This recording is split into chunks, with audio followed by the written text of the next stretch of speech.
On October 26, 2010, Mount Merapi, one of Indonesia's most active and dangerous volcanoes, began showing signs that would soon escalate into the deadliest volcanic eruption of the 21st century.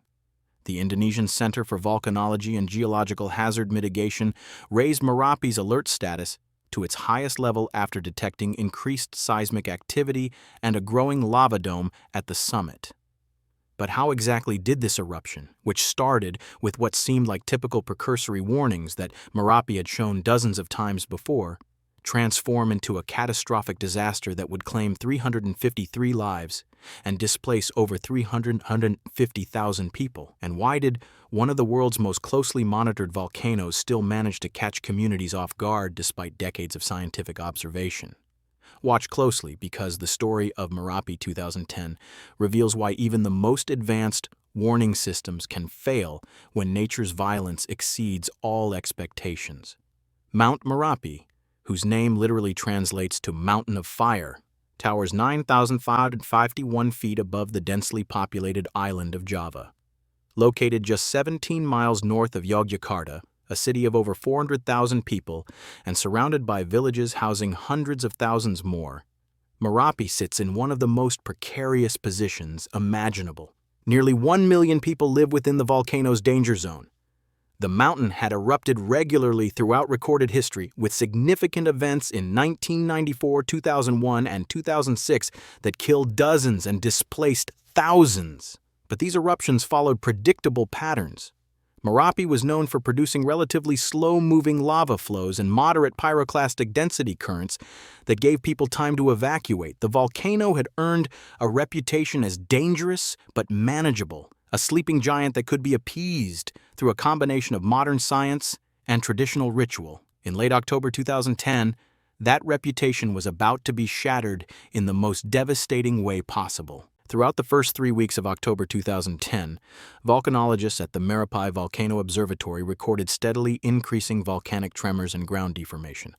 The lava dome at Merapi's summit was growing at an alarming rate, expanding by nearly 3 million cubic meters. By October 25th, scientists detected over 500 volcanic earthquakes in a single day, and white vapor plumes rose continuously from the crater. These were unmistakable signs that magma was pushing toward the surface. On October 25th, authorities raised the alert level to 3 out of 4, recommending evacuations within a 6-mile radius of the summit.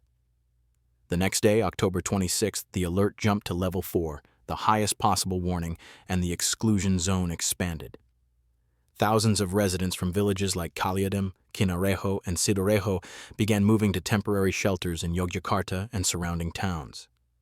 However, despite these warnings, many people remained in their homes. This wasn't simply stubbornness or ignorance. For generations, communities living on Merapi's slopes had witnessed the volcano's eruptions and survived. The 2006 eruption, which killed 2 people, had been manageable. The 1994 eruption, despite killing 66 people, hadn't reached many of the villages now under evacuation orders. Many residents had evacuated multiple times before, only to return home after the volcano settled down without major incident. There was also a deeply rooted cultural connection to the mountain. Merapi wasn't just a geological feature. It was sacred. The spiritual guardian of the volcano, known as Mbah Marijan, had served as the mountain's gatekeeper for decades, performing rituals he believed kept the volcano calm. When authorities ordered evacuations, Mbah Marijan, then 83 years old, refused to leave, insisting that his spiritual duty required him to remain. His decision influenced hundreds of others who trusted his judgment over scientific warnings. This tragic combination of cultural tradition and past experience would prove fatal. October 26, 2010, 5:02 p.m. Local time, Mount Merapi erupted with sudden explosive violence that immediately surpassed anything the volcano had produced in recent memory. A massive eruption column burst from the summit, shooting volcanic ash and rock fragments over 1 kilometer into the sky. Within seconds, superheated pyroclastic flows, avalanches of gas, ash, and rock traveling at speeds exceeding 100 kilometers per hour and reaching temperatures of 600 to 800 degrees Celsius, came roaring down the southern slopes. These weren't the slow, predictable flows that scientists had anticipated based on Merapi's historical behavior. These were fast-moving, high-energy currents that raced through valleys and across ridges with terrifying speed. The village of Kaliadem, located just 4 kilometers from the summit, was hit first. Residents who had stayed behind or returned to check on livestock had mere minutes, sometimes only seconds, to react. The pyroclastic flows moved faster than anyone could run. Homes were instantly incinerated, buried under meters of scorching volcanic debris. Trees were snapped like twigs or stripped completely bare, their trunks left as charred skeletons. The intense heat ignited everything combustible in its path. Those caught in the open had no chance of survival. Even those who sought shelter in buildings found no protection as the flows crashed through walls and roofs with unstoppable force.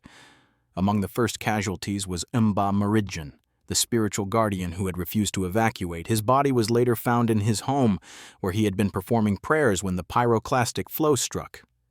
His death sent shockwaves through the surrounding communities, many of whom had believed his spiritual protection would shield them from harm. This initial eruption was only the beginning. Over the next several hours, Merapi continued erupting in successive explosions, each sending fresh pyroclastic flows cascading down multiple flanks of the volcano. The eruption intensity was far beyond what monitoring equipment had predicted. As darkness fell on October 26th, Mount Merapi's eruptions intensified with devastating consequences. The volcano wasn't settling down as previous eruptions had. Instead, it was building towards something far more catastrophic. Throughout the night and into October 27th, continuous volcanic tremors shook the region. Ashfall blanketed villages up to 30 kilometers away, turning day into night and making breathing difficult even for those well outside the immediate danger zone. Emergency responders struggled to reach affected areas as roads became impassable, buried under thick layers of volcanic ash or destroyed by pyroclastic flows. Visibility dropped to near zero. The air itself became toxic, filled with sulfur dioxide and fine ash particles that seared lungs and eyes.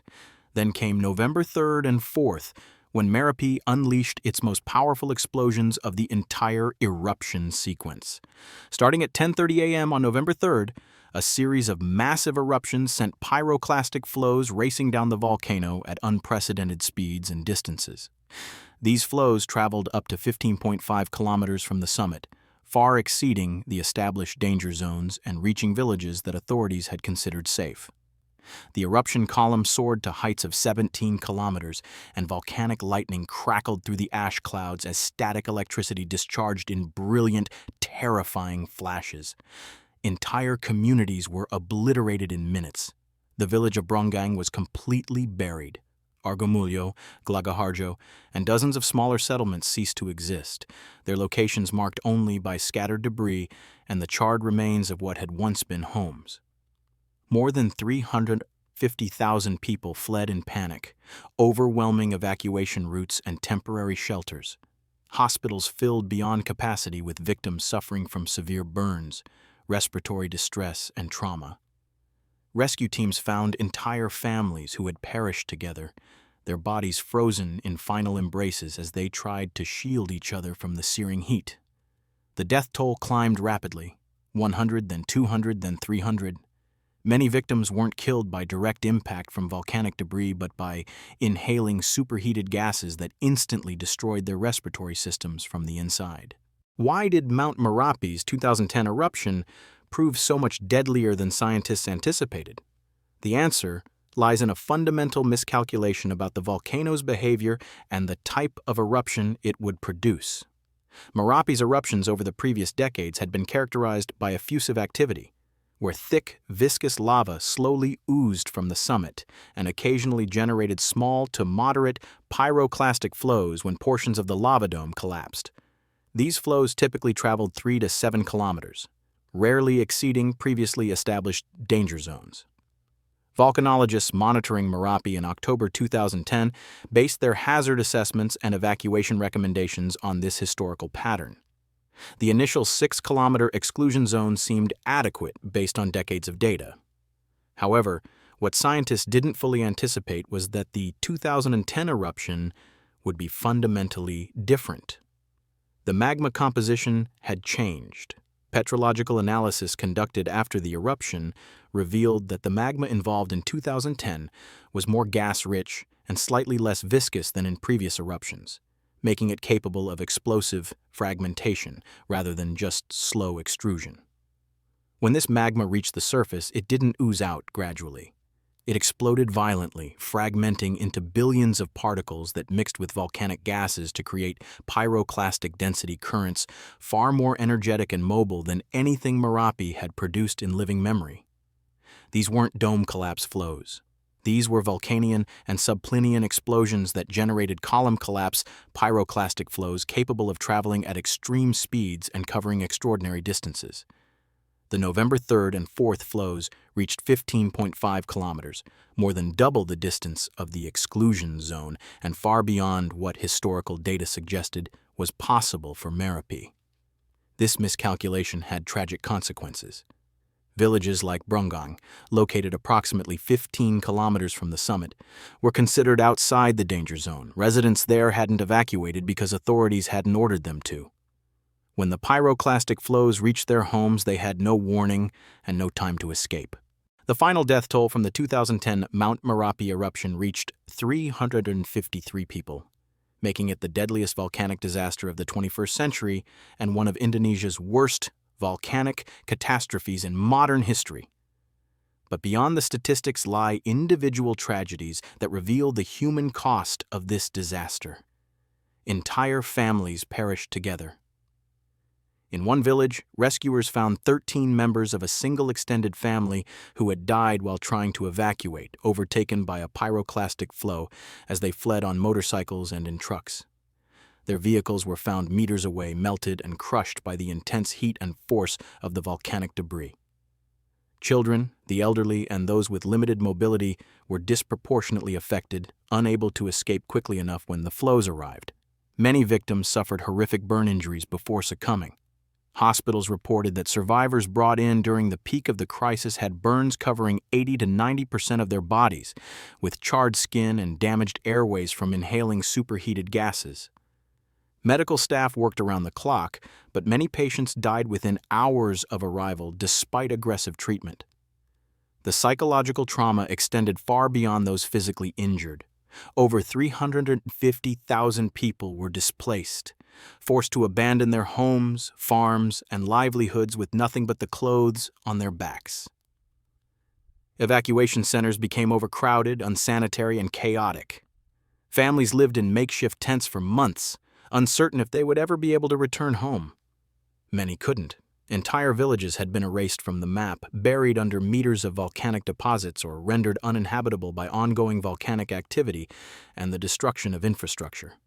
The economic impact was staggering. Agricultural lands that had sustained communities for generations were buried under ash and debris.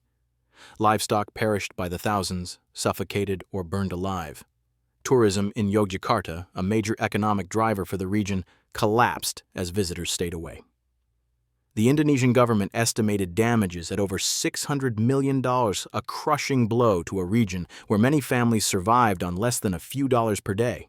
The 2010 Mount Merapi eruption fundamentally changed how volcanologists and disaster management officials approach volcanic hazard assessment, particularly for stratovolcanoes in densely populated regions. One of the most critical lessons was that historical eruption patterns, while valuable, cannot be the sole basis for predicting future volcanic behavior. Volcanoes are dynamic systems, and each eruption can differ significantly from those that came before. Merapi demonstrated that even well-studied volcanoes can produce surprises that exceed established hazard models. The pyroclastic flows that traveled 15.5 kilometers on November 3rd and 4th shattered decades of assumptions built on careful observation and scientific monitoring. It became painfully clear that the volcano's past behavior was not a reliable ceiling for its future potential. This realization sent shockwaves through the global volcanology community because if Merapi, one of the world's most intensively monitored volcanoes, could produce such an unexpected escalation, what did that mean for hundreds of other active volcanoes around the world that received far less scientific attention? In response, Indonesia substantially upgraded its volcano monitoring network in the years following the disaster. Additional seismic stations were installed around Merapi and other high-risk volcanoes across the archipelago, creating a denser web of real-time data collection. Thermal cameras capable of detecting subtle temperature changes at volcanic summits were deployed to provide early warning of magma movement. Gas monitoring equipment was positioned to measure sulfur dioxide and carbon dioxide emissions, as changes in gas composition often precede major eruptions. Satellite-based deformation tracking systems using INSAR technology were implemented to detect ground swelling or subsidence with millimeter precision, revealing the movement of magma beneath the surface long before visible signs appeared. These technological upgrades represented a massive investment, but the cost was justified by a single undeniable fact: early detection saves lives. The monitoring improvements at Merapi proved their worth during subsequent eruptions in 2018 and 2020, when authorities were able to issue earlier warnings and conduct more effective evacuations, resulting in 0 fatalities despite significant volcanic activity. Hazard maps were completely revised following the 2010 disaster, expanding danger zones to account for worst-case scenarios rather than average historical behavior. The new maps incorporated models of maximum run-out distances for pyroclastic flows based on the 2010 event, essentially using the disaster itself as a baseline for future planning. Villages that had been considered safe were reclassified as high risk. New evacuation routes were established, and regular drills became mandatory for communities living within the expanded hazard zones. Sirens and warning systems were installed to provide real-time alerts when volcanic activity intensified. Emergency shelters were pre-positioned with adequate supplies to accommodate tens of thousands of evacuees for extended periods. Perhaps more importantly, the disaster highlighted the need for better risk communication that bridges the gap between scientific warnings and cultural realities. The tragedy of Mount Merapi and the hundreds of others who refused to evacuate because of spiritual beliefs, cultural attachment to the land, or mistrust of government authorities underscored a painful truth. All the monitoring equipment and scientific models in the world mean nothing if people don't evacuate when the warnings are issued. Effective disaster preparedness must account for local traditions, religious practices, economic pressures, and the complex web of factors that influence individual decision-making in crisis situations. In the years since 2010, Indonesian authorities have worked to involve community leaders, including spiritual figures, in evacuation planning, recognizing that warnings must be culturally relevant and delivered through trusted voices to be effective. This approach has shown promising results, with evacuation compliance rates improving significantly during subsequent volcanic crises. The Merapi disaster also revealed harsh truths about population pressure in volcanic regions. As populations grow and arable land becomes scarcer, more people inevitably live in harm's way, and the potential for catastrophic loss of life increases with each passing year. Indonesia, home to more active volcanoes than any other country with 127 volcanoes and 69 classified as active, faces this challenge more acutely than almost anywhere else on Earth. The volcanic soils surrounding mountains like Merapi are extraordinarily fertile, producing abundant rice, vegetables, and cash crops that sustain millions of people. This creates an impossible dilemma. The very thing that makes these areas dangerous also makes them economically vital. Families cannot simply abandon land that has fed their ancestors for generations, especially when alternative livelihoods are scarce or non-existent. Some experts have proposed controversial solutions, including government-funded relocation programs that would move entire communities away from the highest-risk zones permanently. However, such programs face enormous practical, political, and ethical challenges. Where would displaced families go? How would they earn a living? Who would compensate them for abandoned property? These questions remain largely unanswered more than a decade after the disaster. The legacy of Merapi 2010 extends far beyond Indonesia's borders. Volcanologists worldwide now approach hazard assessment with greater humility, acknowledging that even the best models have limitations and that volcanic systems can behave in ways that defy prediction. The disaster has become a case study taught in universities and training programs across the globe, a sobering reminder of what can go wrong when assumptions go unchallenged. It has also spurred international collaboration in volcano monitoring and disaster response, with countries sharing data, technology, and expertise to improve preparedness in volcanic regions everywhere. The 2010 eruption of Mount Merapi stands as the deadliest volcanic event of the modern era, a stark reminder that despite our technological advances and scientific knowledge, nature's power can still overwhelm our preparations and exceed our expectations. But perhaps its most important lesson is this: the battle to protect lives in volcanic regions is never truly won. It requires constant vigilance, continuous improvement of monitoring systems, and above all, a deep respect for the unpredictable forces that lie beneath our feet. What's your perspective on living near active volcanoes? Would you stay or leave? Let us know in the comments below.